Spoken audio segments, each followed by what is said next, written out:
अगर वक्त से पहले इलेक्शन को आपने मुतनाज़ा कर दिया और आपने इस अंदाज से इलेक्शन कराए, फ्री एंड फेयर इलेक्शन ना कराए, और कहा जाता है लेवल प्लेइंग फील्ड, हमारे पास तो फील्ड ही नहीं है, लेवल हम खुद कर देंगे, हमें फील्ड प्रोवाइड कर दें।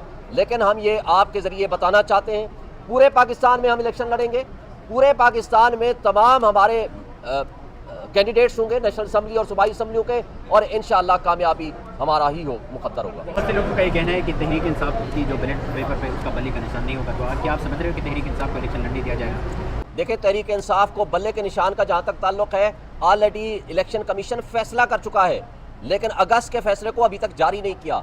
मैं उनसे मुतालबा करता हूं कि फौरी तौर पर आप उस फैसले को जारी करें जो मीडिया की मौजूदगी में आपने फैसला सुनाया था। इसका मतलब है कि इलेक्शन कमीशन के ऊपर प्रेशर है, जिसकी वजह से वो अपना फैसला अनाउंस करने के बाद वो लिख के हमें प्रोवाइड नहीं कर रहे सर्टिफाइड कब। शाइंद बात है कि 8 फरवरी को इलेक्शन के इनेकाद के मुताल्लिक नोटिफिकेशन होने जा रहा है, लेकिन ये खुश आइंदी एक्चुअली खुश आइंद बात नहीं है।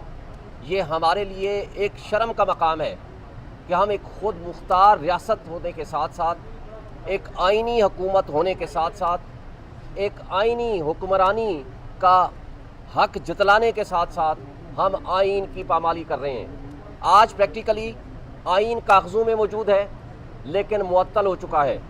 आज बुनियादी हुकूक आइन के अंदर लिखे हुए कागज़ों में मौजूद हैं लेकिन मुअत्तल हो चुके हैं। आज आपकी जमहूरियत बज़ाहिर मौजूद है लेकिन मुअत्तल हो चुकी है।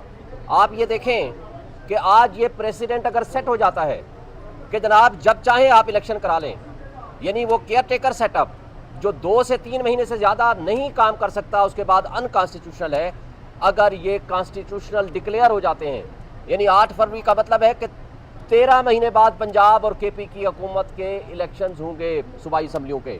इसी तरह नेशनल असम्बली के जो इलेक्शंस हैं ये 6 महीने के अंदर होंगे। इसी तरह 2 सूबे सिंध और बलूचिस्तान के भी 6 महीने में होंगे। तो मुझे ये बता दें कि आइंदा के इलेक्शंस के लिए कैसे हम ये तस्वुर कर लें कि अगला इलेक्शंस वो 13 महीने की बजाय वो 3 साल या 13 साल पे चला जाए। और बदकिस्मती की बात यह है कि आपके अपोजिशन लीडर ने कहा था कि अगर 10 साल भी इलेक्शन नहीं होते हैं तो कोई फ़र्क नहीं पड़ेगा। तो फिर मुझे बता दें, इसमें और ज़ियाउल हक के मार्शल लॉ में जिसने कहा था कि 90 डेज़ में इलेक्शन होंगे लेकिन 11 साल के लिए नहीं कराए, और अगर इस दौरान बीच में कराए तो वो भी गैर जमाती लूले लंगड़े से। लिहाजा आज आइन प्रैक्टिकली मुअत्तल हो चुका है। मैं समझता हूँ कि हमारे लिए ये खुश आइन तो ऐसा सच है कि इलेक्शन की तारीख आ गई है, लेकिन ज़रा सा माजी करीब में चले जाएँ। सदर पाकिस्तान ने 9 अप्रैल की डेट दी थी, उसके बाद सुप्रीम कोर्ट ने 1 मार्च के फैसले में कहा था कि with the consultation of president आप तारीख दें। फिर इलेक्शन कमीशन ने प्रपोज़ की थी तारीख 30 अप्रैल, और वो सदर पाकिस्तान ने नोटिफाई कर दी थी वो के पंजाब के लिए, और उसके नॉमिनेशन फॉर्म्स भी जमा हो गए थे। लेकिन PDM की जमातों की ख्वाहिश पे और गैर जानिबदार रहने की बजाय जानिबदारी का मुजाहरा करते हुए उन्होंने अज़ खुद पावर ना होते हुए 8 अक्टूबर की तारीख दे दी थी। फिर सुप्रीम कोर्ट में दोबारा ये मैटर गया।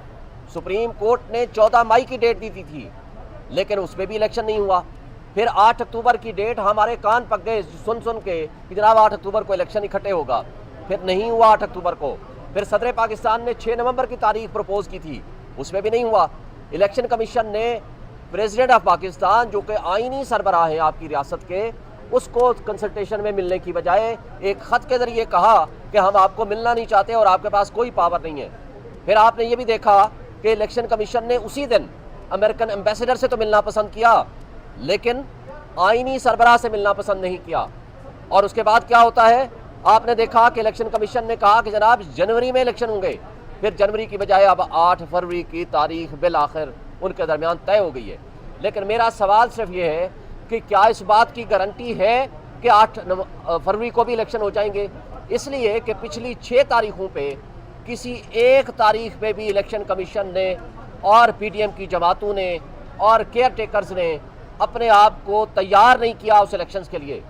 आज एक लाडले सुपर लाडले नवाज शरीफ और PMLN के लिए सारे रियासी इदारे बांदी बन के खड़े हुए हैं। आपने देखा कि एक इश्तिहारी मुजरिम नवाज शरीफ जब लंदन में बैठा 4 साल से इस कानून का मजाक उड़ा रहा था, वहाँ आपका रियासत का एक मुजरिम है और रियासत का एक मुलाजिम डॉक्टर फैसल उसको किस तरह प्रोटोकॉल दे रहा था और किस तरह उसको बयानिया याद करा रहा था। सवाल ये पैदा होता है, क्या ये केयरटेकर्स के कहने पे कर रहा था या मुख्तदर तबकों और हलकों के कहने पे कर रहा था? और अगर ऐसा नहीं था तो क्या आज तक उसके खिलाफ कोई एक्शन हुआ है? फिर जब वो एयरपोर्ट पे आता है तो जिस तरह उसके साथ